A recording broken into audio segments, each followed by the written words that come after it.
Welcome into Seahawks Today. I am your host, Will Ortner, and look, I've slept on it. I was pretty frustrated right as the game ended. Clearly, if you're hanging out with me this morning, you know that I was still pretty upset after the loss. But at this point, I think as we get close to the end of the day here on a Monday, I have come to the conclusion that, hey, you know what? It's okay. There are going to be some positives to take away for your Seattle Seahawks despite the loss to the Los Angeles Rams. And hey, I understand it. You might not believe me right now. I know there's plenty of people in Seahawks land that are saying the sky is falling, the earth is falling. Do we need to look to put someone else in at QB? Do we need to move on? We're never going to have a good team again. Blah, blah, blah, blah, blah, blah, blah, blah. Hey, look, I understand that there's plenty of things that went wrong in this game, but we should highlight the things that went well for your Seattle Seahawks because there were a lot of things that went well. You had no reason to be in that game, and I'm going to tell you why you were in that game. But before I do that, make sure that you head over on your phone if you're watching this video and hype us up. I understand the Seahawks lost, and we got some downers, but right now we need to get hyped. We need to get excited because there's so much still left on the horizon for this 7-3 ball club. So go scroll just to the right of the comments, smash that hype button, help us get a bunch of hype points on today's video. All right. I have said this multiple times this year for the Seahawks. You have an elite defense.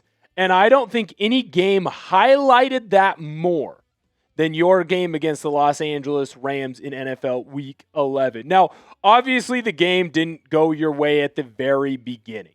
There were clearly some issues early on. I mean, shoot.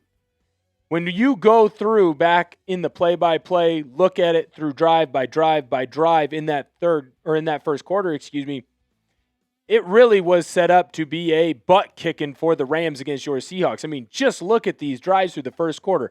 The Rams' first drive, 7 plays, 62 yards. Luckily, you got a turnover on downs, making a big fourth down stop.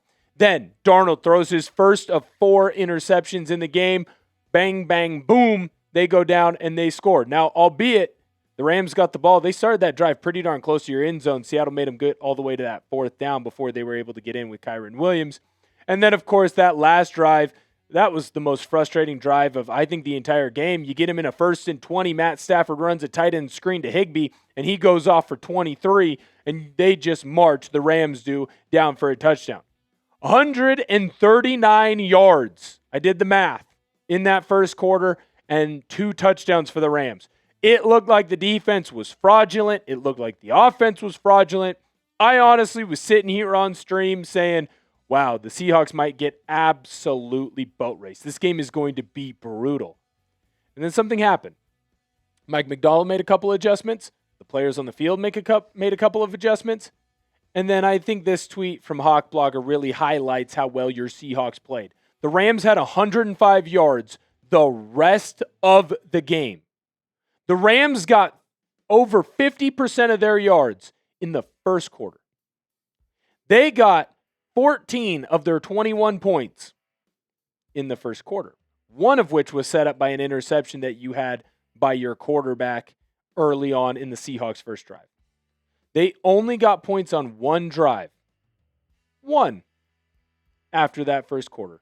Your defense bowed their backs and they came up huge. There was a lot of fuss about the 13 personnel and how Sean McVay and the Rams offense was using it to a multitude of successful plays. And in fact, in that first quarter, a couple of your tight end screens that the Rams beat the Seahawks on, well, that was because of the 13 personnel. Again, Seahawks make an adjustment. They changed something. They moved some things around. And all of a sudden, that 13 personnel didn't matter. That 13 personnel didn't do anything.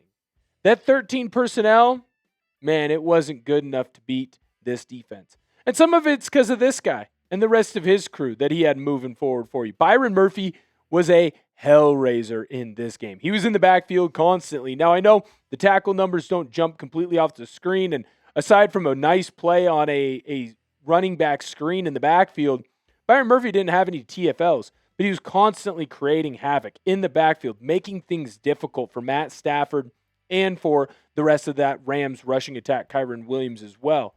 You could tell that Stafford never got comfortable in the pocket. I mean, shoot, he had less than 140 yards in this game. It's because Byron Murphy was in the backfield making plays. The reason why that run game wasn't able to get going? This guy. Ernest Jones, returning back from his injury, was playing downhill for you. Now, could you tell at times that he was dealing with a little bit of a knee ding here or there?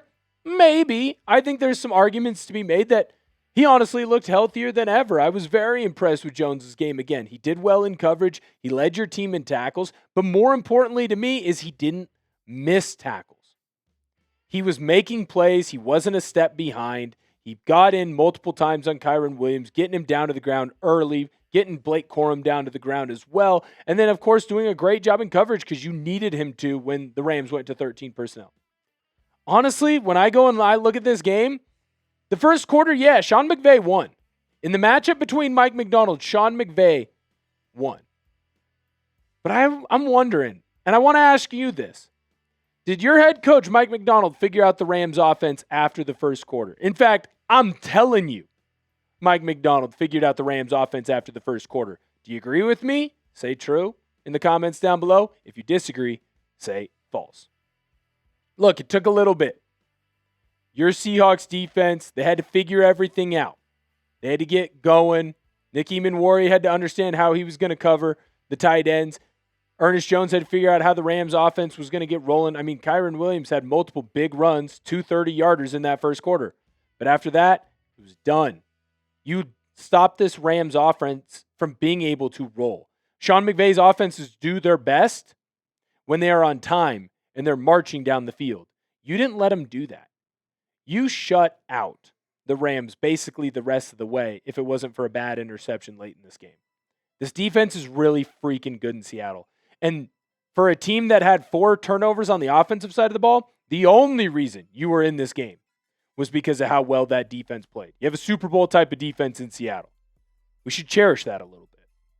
I'm going to let you know some of the good things that I saw on the offensive side of the football. But before I do, I want to let you know about the proud sponsor of today's video, and that is our good friends over at Prize Picks. The hard-hitting football action is even better with Prize Picks. The weather might be changing, but the feeling of being right never gets old. So keep the season rolling on Prize Picks by getting $50 instantly in lineups when you play your first $5. Prize Picks is simple to play. Just pick more or less on any 2 to 6 player stat projections, and if your picks are right, you could cash in. Prize Picks invented the flex play, which means you can still cash out if your lineup isn't perfect. You can double your money even if one of your picks doesn't hit. Prize Picks is the best way to win cash this football season. Which players are going off? Which ones are overhyped? Make your picks in less than 60 seconds and turn your takes into cash all season long on Prize Picks. I have a 2-pick power play for the Monday night action. Ashton Genty, more on his rush plus receiving TDs. CD Lamb, more on his rush plus receiving TDs. Download the app today and use code CLNS to get $50 in lineups after you play your first $5 lineup. That's code CLNS to get $50 in lineups after you play your first $5 lineup. Prize Picks. It's good to be right. Offensively, remove the turnovers. Pretend they don't exist. Right now, wipe your brain clear. Men in Black, you forgot about the turnovers. Look at how well the offense moved the ball. I was very, very impressed with the Seahawks' ability to move the football between the 20s. I mean, shoot, when you look at the yards that you gained in this game from your offense, passing yards, 279, rushing yards, 135, not great, but I told you that if you had more than 100 yards rushing in this game, you were going to have a chance to win. You dominated the Rams when it came to getting total first downs, and the time of possession was all in your favor. This offense did a great job of everything except for 2 things: turning the football over and finishing drives. If you finish 1 or 2 more drives in the end zone, if Forbes doesn't make an incredible play to stop Shaheed from getting a touchdown, if there isn't a holding call on Kenneth Walker's run to the outside, the Seahawks scored touchdowns. Now all of a sudden, you're winning this ball game. All of a sudden, the Seahawks get a victory in a game that really they shouldn't have won. You crushed the Rams. All the stats that I mentioned, look them up yourself. Dominated the Rams. You had more passing yards. You had more rushing yards. You had more time of possession. The Rams had the ball for like 22 minutes of this game. You more than doubled them up in total first downs. The Seahawks were fantastic in this game at everything but getting into the end zone. Now, not all of that is on this guy that we're going to pop up, But I do want to say this.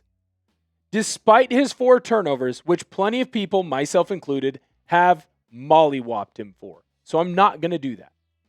For all of the issues that he had in this game, still was able to get a bunch of yards for you. Jackson Smith-Njigba still went over 100 yards.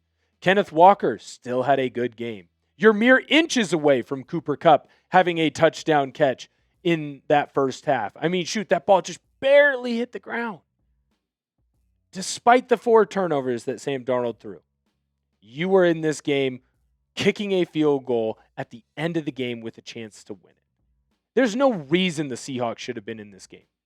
Name me the last team that had 4 turnovers that won a football game. Doesn't happen very often. Just go look at the records. Go look at the numbers.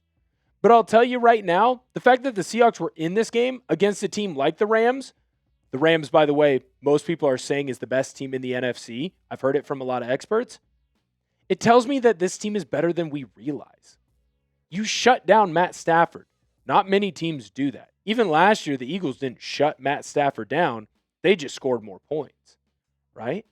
So if you look at how good everyone says the Rams are, which, again, everyone is saying the Rams are the best team or the second best team in the NFC. How good are you? Really think about how good this team is. You had 4 turnovers in a game, and you had the ball kicking it to try and win at the very end.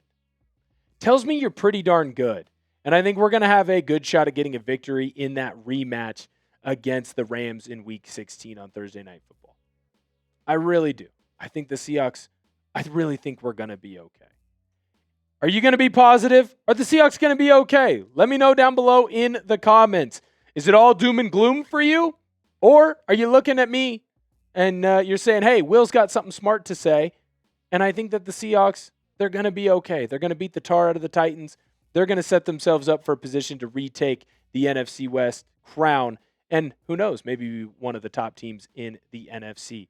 Thank you so much for tuning in to today's video. It means the world to me that you were here hanging out with us. If you love the Seahawks, subscribe to the channel. We got content coming out every single day that you frankly do not want to miss. Thank you guys for tuning in.